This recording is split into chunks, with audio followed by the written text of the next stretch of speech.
Fred, and I am here today with my girlfriend Ladybug, Nikki Nicole, and the guest that we have today is Ida Scott and Benjamin Scott. Hi. Ben is a 70-year-old with his wife of 36 years, 4 kids, and he is a 3-year survivor of colon cancer. Oh, yes. All right. Oh, All right. That's commendable, yes. Thank God for that. So, colon cancer, also known as colorectal cancer, is the most commonly diagnosed cancer and the leading cause of death in the United States. It begins in the colon and the rectum when healthy cells become abnormal and form a mass tumor. Another thing I want to make known, my aunt, this is my aunt, Ida Scott, and this is my uncle. So, Ben, tell us, how did you find out that you had colon cancer? Well, when it first started, I was talking to my wife, and then I went in the restroom, and I seen some blood in my urine. I said, wait a minute. And I was curious, and I kept saying, observing it. And I think I eventually mentioned it to her or my daughter. And I said, what did that mean? Then eventually my wife said, baby, you need to go get a colonoscopy test. And because I've been aborted, I was a dietary supervisor at Memorial Hospital for 12 years. Mm-hmm. I worked in the healthcare. That's where I met her at. Okay. And I did not want to drink the form that they have. That's the reason I didn't never go. No. Say, forget that. Out there, a lot of men's like that. We shy away from that instead of because we hear about, oh, you got to go through all this here. Mm-hmm. So we abort it when we should be going and getting it done. Yeah. At least at 45 to 50. Then the doctor told me, you need to get that taken care of. So I recognized I went and got a colonoscopy like my wife told me. And sure enough, I had 2 cancerous spots, one on my left side and on my right side. Oh, wow. So that was diagnosed, Mm-hmm. And the doctor told me, he said, well, Benjamin, what I learned through that trial with him, he said, well, Benjamin, I saw those 2, we did the MRI. He said, but what a lot of times the doctor don't tell you is that when they go inside, you subtly find other things. Yeah. He said, just because we saw those 2 spots, that didn't mean that there was nothing else problem inside. Mm-hmm. So I'm letting you know in advance. And I'm like, okay, I never had I didn't think of it like that. So the doctor shared that with me. And when he went in, they did a robotic first. They went in, robotic, they removed the left side. So he had to cut me for about 3 or 4, about 2 inches down and get over and get the second part out. Mm-hmm. And I lost 70% of my colon. And that was a lot to me. But, with being a child of God, if you say you have faith in God, you don't need a whole lot. But if you have faith in God, and I prayed in God, I said, well, God, if you let me live, I'm going to do the rest. Amen. Amen. I say one thing? Yes, ma'am. Because I think it's very important to know because there's not a one-size-fits-all for diagnoses and symptoms. And I noticed he was burping. Now, it wasn't a typical burping. It was very excessive all day long burping. And that really, for me, he did not tell me he had bled. He told my daughter. Okay. I found out later because many people don't realize sometimes that could be a hemorrhoids or it could be cancerous. Mm-hmm. And so I find with me, and they just, not all, but they don't really look or listen to the body or the symptoms, or make you aware. And that's the case. He was burping. Now, you would say burping, but your colon does a lot, right? Yes. So it responds to what is not properly performing. Mm-hmm. And so I said, we need to go to your family doctor. And he did, and he wanted to do an abdominal sonogram, and he also wanted to do lab work. But I believe this was just the Holy Spirit saying, have him go to a gastroenterologist. Mm-hmm. Okay. Now, mind you, he was dealing with cancer in 2020. We were dealing with COVID. COVID, yes. Everything that we knew was different, right? Yes. So what happened, we went to the gastroenterologist, but because it was COVID, and this was early April when all these symptoms began, they were on restrictions. So all elective procedures were halted. Oh, wow. So there was time that lapsed that even though they thought that he had cancer, that they didn't do anything. And by the time they got to him, I was Was told, that in June? No, I've journaled everything, and I gave you a whole synopsis of Okay. everything from play by. So just to get a timeline, March, everything went crazy. Early April of 2020, Mhm. I noticed the actual burping, and we went to the family doctor. Then he was referred to the gastroenterologist, I believe, in that same month. And from there, he did a CAT scan of the abdomen, chest, pelvis, very extensive. Dr. David Ferris was phenomenal. He's since retired. And people would say he took a long time. I attributed to him saving his life. But sweetie, one thing I did like about Dr. Farrell, you don't find these type of doctors out there now. He was very detailed. Okay. When I say detailed, he gave you everything. That's good. He said, Benjamin, this here is not the norm. I get a lot of pressure from my bosses at work because they say you're spending too much time with the patient. That doesn't make sense to me. Right. You're spending too much time with the patient. We need to move on.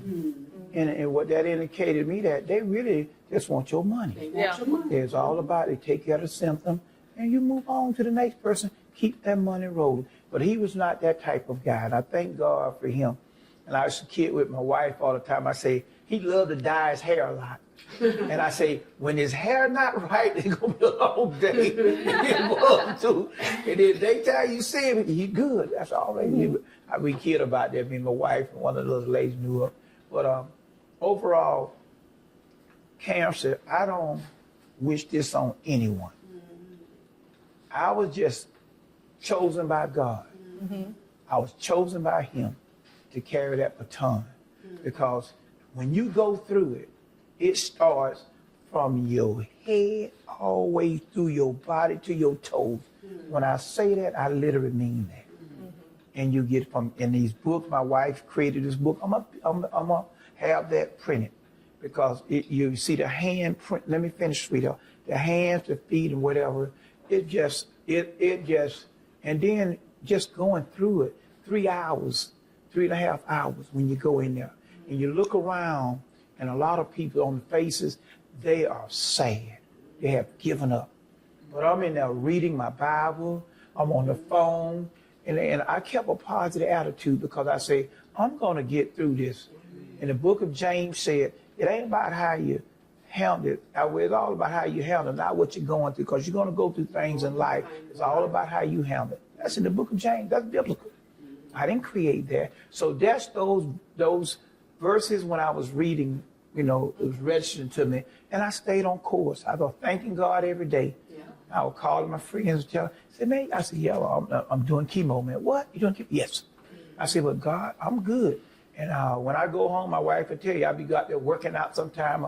I would take a nap. I'm out there riding my bike. You riding your bike? I said, yeah. I said, I told God that if he let me live, I was going to do the rest. I'm not going to lie to him. So my recovery, you see I built 70 number muscles. They're just from, 70-year-old man. Yeah. But if you look in here, I was very fragile. At 65, 64, 66, I was very fragile. My body I lost 50 pounds. Oh, wow. I lost 50 pounds, 70% of my colon. And then what's crazy, I literally had 3 surgeries did in one, because I had a ruptured navel, baby. Hernia, and then also he took out my appendix, all at the same time. Speaking on cancer, I'm a merchant seaman, so we have to have these annual tests done, and we have to get blood work.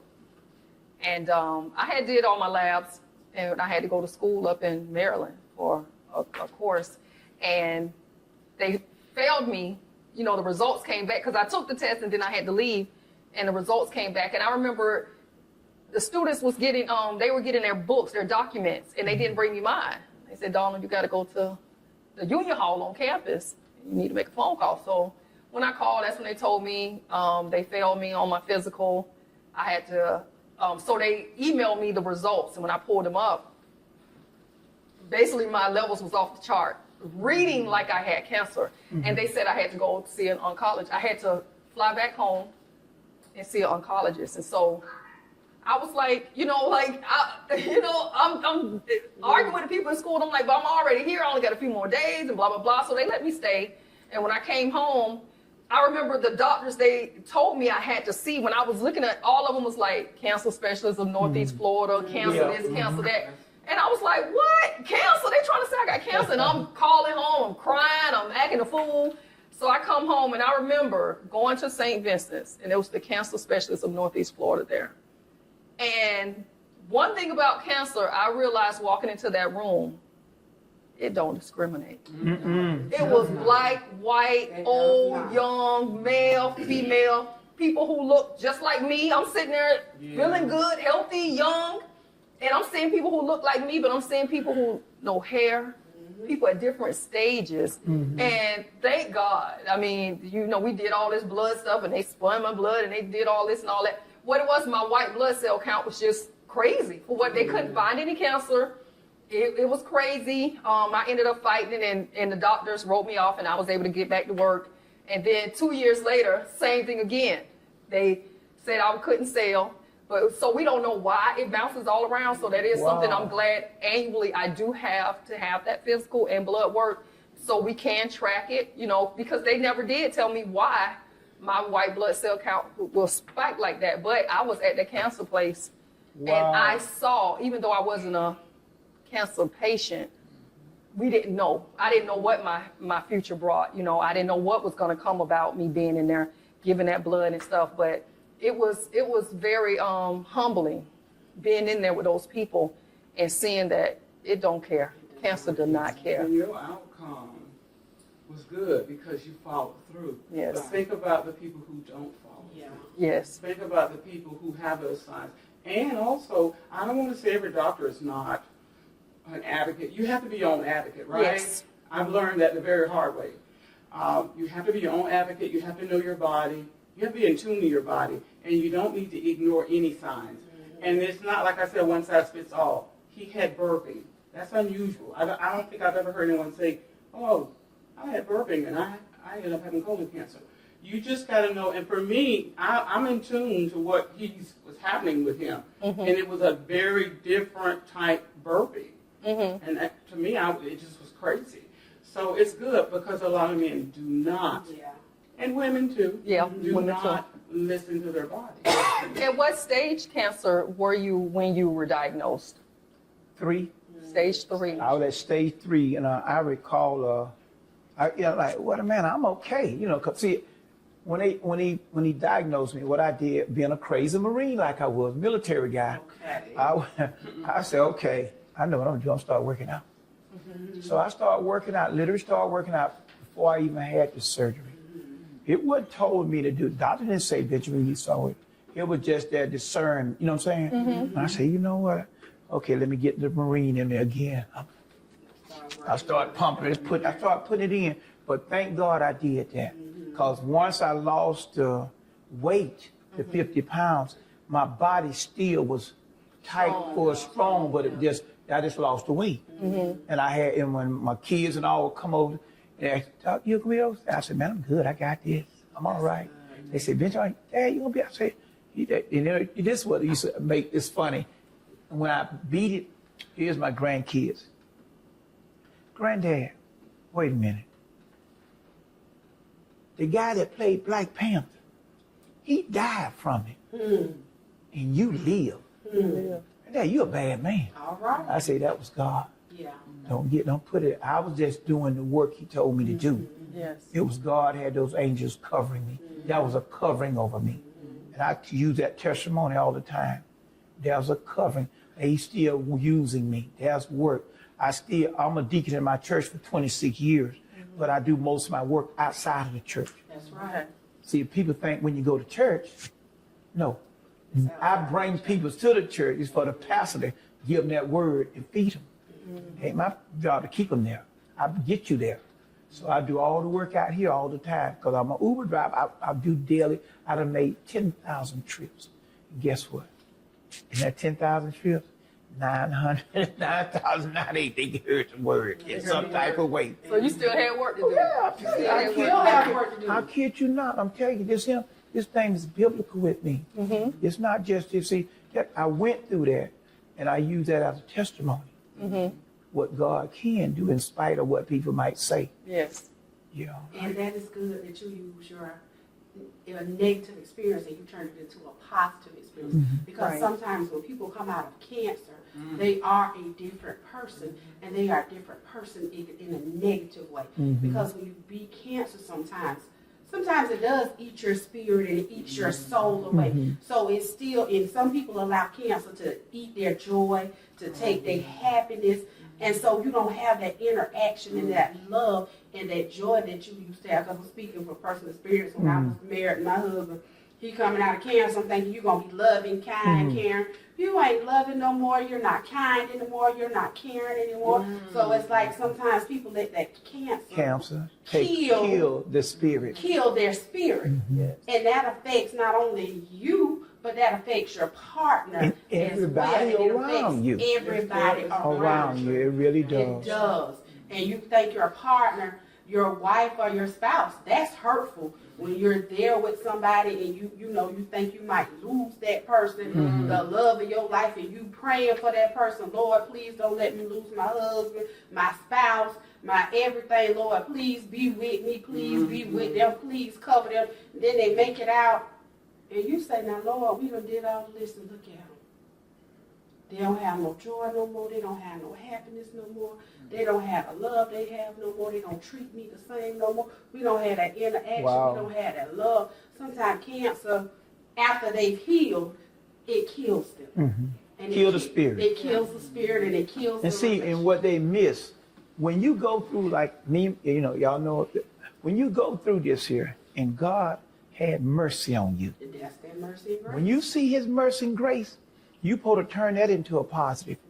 Why are you mad at your wife or everybody else? Because who are you? You don't know better than nobody else. You can go through it too.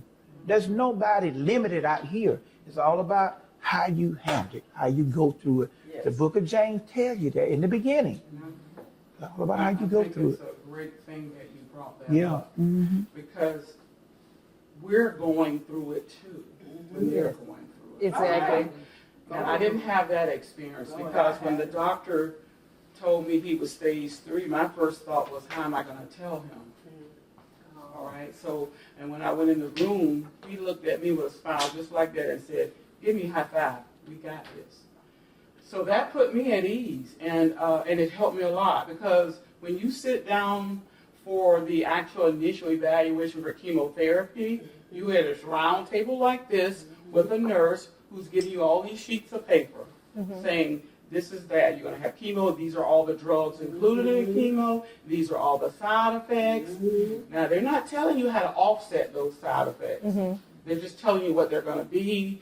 And so I was all worked up after that. He was okay with, the diagnosis, but I'm like, oh my God, what to expect when you come home after that first chemotherapy? This man came home bouncing off the walls. He cooks all the time, he shops. And I'm thinking to myself, I gotta cook now. I gotta shop now. Yeah. We get our own little system. I clean, and he, did that. And he came, so we went for lunch or dinner. I'm like, what do you mean? He said, I'm cooking. I'm like, he cooked. He continued to cook. He continued to exercise. He had a positive. This right here will Teach you a way, make you or break you. this could be your demise. Yes. You are not strong. Yes. Strong in I faith. agree. You know what I'm saying? You cannot do this, the journey he did without God. You cannot. So he beat cancer. Cancer didn't beat him. Right. And that's Right. that's the end He result where everybody never- wants to have. And he had a conqueror Positive. mentality. He Yeah. had the conqueror mentality. Positive. He had that faith of a mustard seed. And if you Yeah. have that faith of a mustard seed, you can move mountains. My favorite scripture is Philippians 4:13. It says, I can do through all things through Christ, Christ who which strengthens strengthens me. You can do all things. You can move mountains. You can beat cancer. You can conquer and defeat anything. If you put your mind to it, you have faith, and you believe. Because cancer, with this colon cancer, there's so many symptoms, and it affects men and women and African American Yes. people in so many different ways, and people are losing their lives every single day because of colon cancer. And this is a true testimony of survival, of faith, of taking a negative and turning it positive. Because stage 3 is almost the highest level. One more level. One more level, 4, One yeah. more level, you was at Yeah, stage 4. And you sometimes know. when you hit stage 4, they tell you it's like The a amount of time. 70 or Amount of 80% time of you survival survive. rate. You might not make it. And who wants to hear that? You know, that's hard when somebody tells you your survival rate. And then you have to look at them and say, well, let me tell you, I got a partner. His survival rate is 100%. So all I got to do is say I have a little faith and I believe and I pray to him. I'm going to show you my survival rate. So all you got to do is trust, believe in God, and God going to work it out. Speaking of survival rates, let me just read this real quick. It says stage 3 CRC, which colorectal cancer, though it's more advanced than earlier stages of cancer, it is curable. Treatment is usually involves a surgical removal of the tumor and the lymph nodes, followed by months of chemotherapy. Radiation may also be used. About 36% of new CRC cases and discoveries at this stage has a 73.7% 5-year survival rate. So that's pretty high. If you are detected and start your treatment and cure early enough, that's the thing. That was the focus on bringing this show to light, is you have to go to the doctor and get checked out. You cannot ignore these signs. Your body, most of us, I'm going to just say for our viewing audience, I know you guys are a little bit older, but most of us have been in our bodies, we're going to say 30 plus years.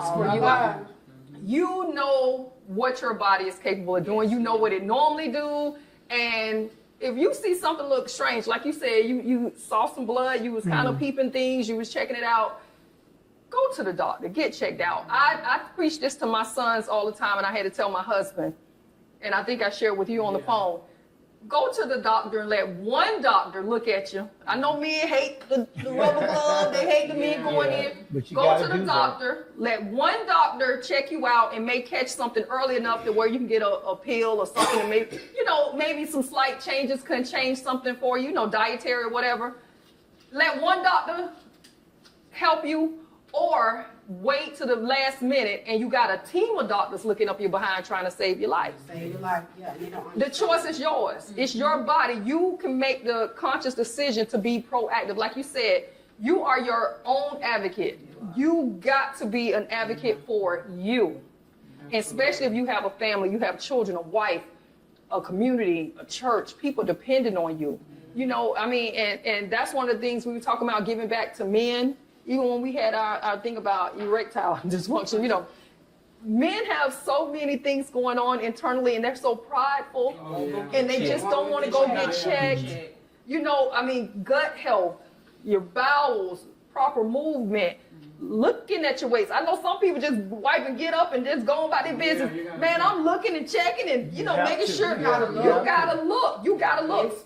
As mothers, we did it with our children. You changing the diaper, you checking that.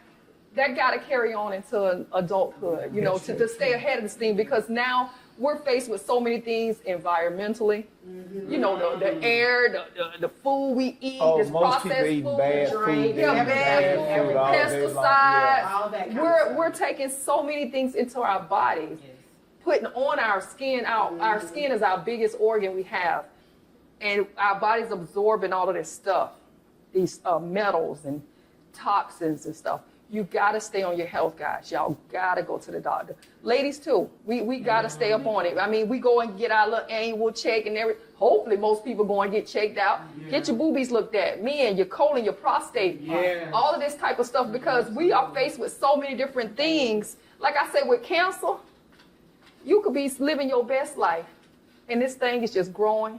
It's just trying to seek and destroy. You know what I mean? And I tell people, like I told people all the time when COVID hit, and everybody, that person was healthy. I say, everybody healthy until the doctor tell you you're not. Yeah. Right? Yes. You can wake up today and feel good and go to the doctor at 3 p.m. Yeah. And he say, you know what, you got stage 4, whatever. But I'm healthy. You was healthy until I told you you wasn't. Can you imagine being in the hospital during COVID, nobody to come see you. I couldn't imagine. I had nobody. I only this phone to call her. Nobody. And so I said, Lord, how you gonna do this here? And what happened? That I haven't shared this with you guys was the night I had my surgery, like during the day now, the night I had it, the nurse that came on, she literally was an hour behind the whole night for my pain medicine. So all night I painted all night till the next morning. And I said, what are you doing? I said, I'm painting. I just had surgery today.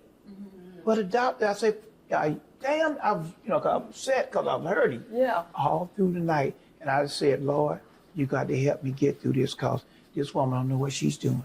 And I just told her what I need to be. And when you get cut like I got cut, and you didn't have the pain medicine, all night I pain all night. I literally till the next morning I called my wife. And you don't have anybody there to advocate. Nobody You there. can't get up and you don't have, hey baby, go see the nurse. You don't have nobody Oh, wow. there for you. People That treat was- you differently when they know there's nobody there for you. Speaking on learning your body, I remember I was taking a shower, getting ready to go to work that night. I worked at the hospital, 12-hour shift, 7 on, 7 off. And I was in the mirror, and something say, do a breast check. And I did, and I found a lump. I found a lump on this side. So when I went in, I told one of my coworkers, which was a pharmacist. She took me in the bathroom. I say, look, because I want to make sure I'm touching what I think I'm touching. So she said, yeah, you do. So going into getting my mammogram and everything done, I had to have a removal. It was tested. I was good. But when they tested the other one, I have a tattoo on my back. It's in Chinese. It means Libra. The ink from the tattoo made a pocket behind this breast. Wow. So it was a pocket of red ink. My body, I have like 9 tattoos. My body reacts to red ink, and I never knew this. Wow. If my Wow. tattoos get irritated, the lining of my tattoo stands straight out my skin. You can see Oh my every gosh. line, and you can touch it and everything. I have a reaction to red ink. So it had set in here. So when I had my surgery, I was cut on both breasts. This was around, and this was from here. Yes. So My you God. know, with that, I was thankful. With you going through what you went through with him, we also in our family had double jeopardy. We lost my grandmother to breast cancer.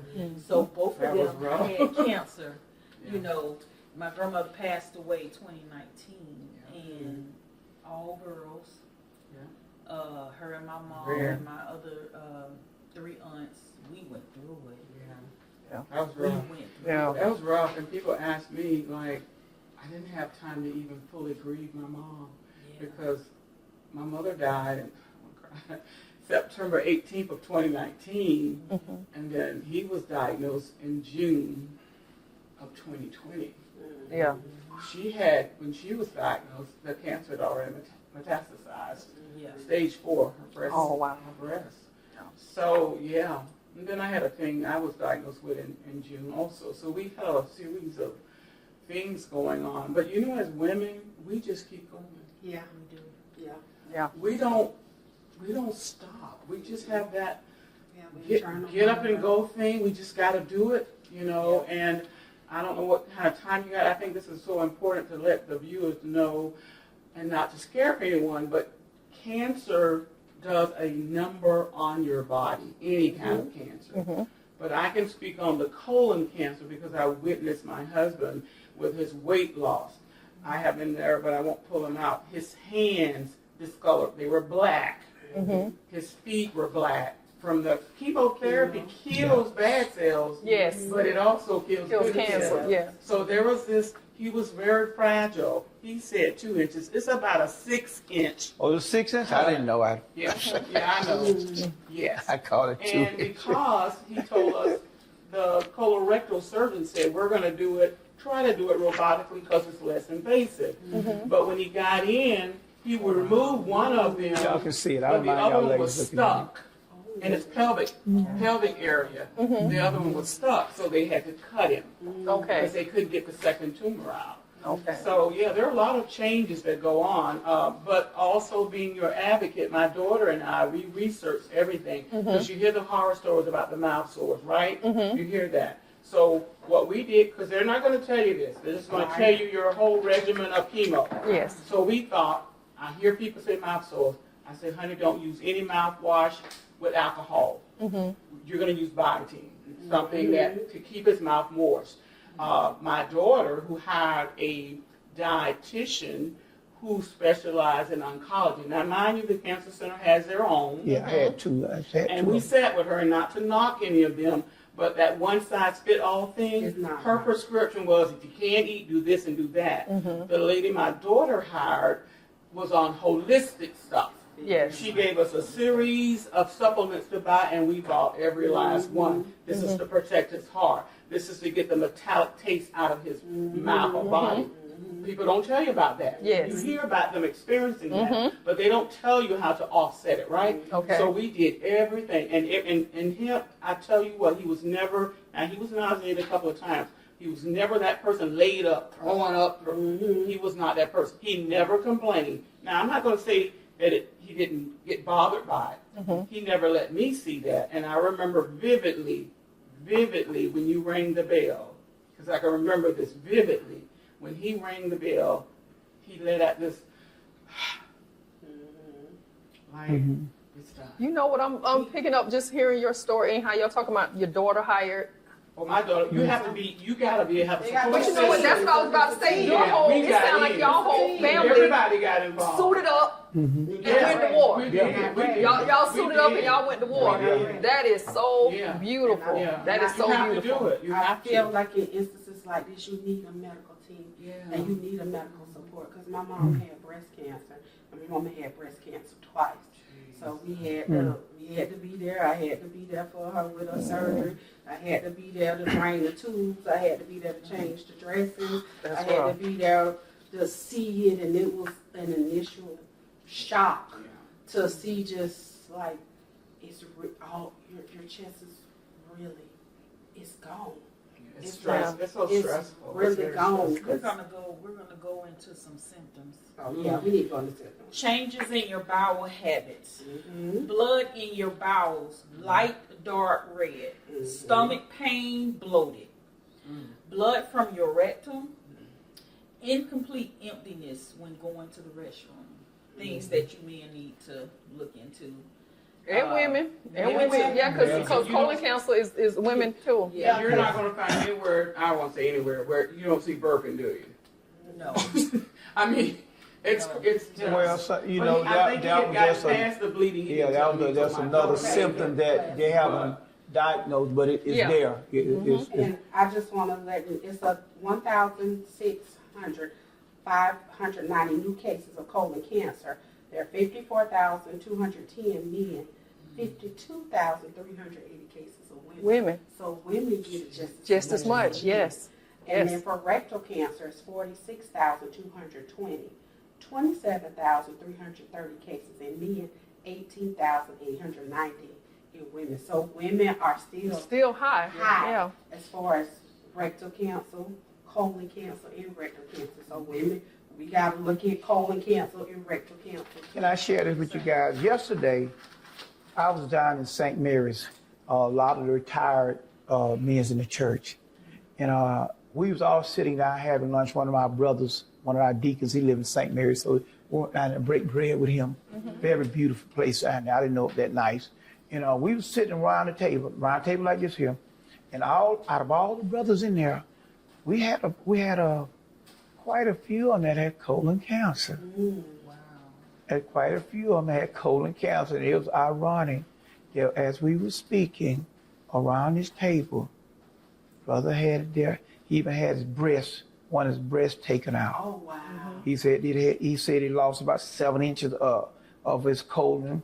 I remember getting sick because it's his wife's graduated with my wife. But they don't You know, share. A lot of men don't. yeah, but we shared around there yesterday, and it was just then another brother. He had cancer, and we got one of our pastors. They dealing with stuff. Everybody that's sharing. He said, "Yeah, man, y'all got to pray for me." And I said, "Well, you just gonna have to just first trust God."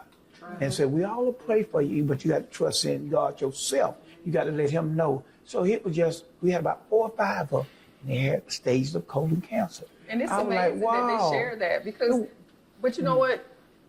Speaking of what Spicy said, when she said she felt the lump and then she went to work and she had the lady to check her. Yeah. See, women, we do that. Yeah, we But do. men are suffer in silence. Yeah. Men are suffer in won't silence. say So the fact that you and the brothers, He said, Got together, he said, I y'all lost, talked about I had this to take big. this off. I like, wow. He said, yeah. And then besides the colon, they go and take it off. I said, wow, that's the first time I met a brother that, you know, it's Because men yeah. can get it too. It's subjected to that type of stuff. So we have, even as a veteran, I tell all the veterans out here, go to the doctor. I'm a Marine, a military guy. All you brothers, please go and get your bodies checked. Don't take it for granted and ignore the fight because it can happen to you just like it happened to me. right. So I'm speaking to the men out here. that's right. Well, we in the process of closing this out. We enjoy having you guys here today and Very just good. telling your story. Ladybug. I want to thank you of your story of just true love, because first of all, it's love, trusting God, and a loving marriage and a loving, lasting relationship of the test of time and the endurance of true love, because sometimes marriages and relationships can't take hardships like this. So this is a true testimony of love, faith, and marriage.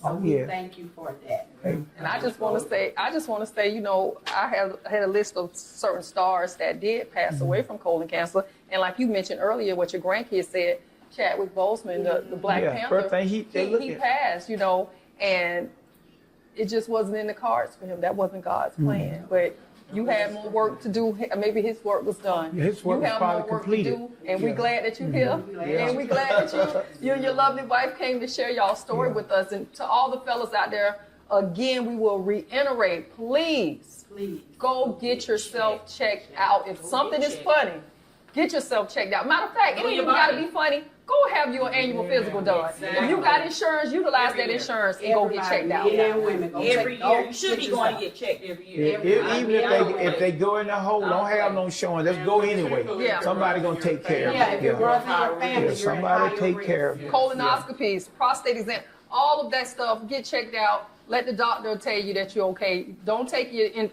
into yourself and say that you're okay, because once again, like I said, you never know that you're sick until the doctor tell you you I are. like Yeah, that. and the life you say may be your very own. Amen. Yes. Amen. Amen. Thank you, and we're out. We're out of here. These All are right. Peace round out. table. Peace out. Bye. Bye. See y'all Marines. See y'all military folks. Bye.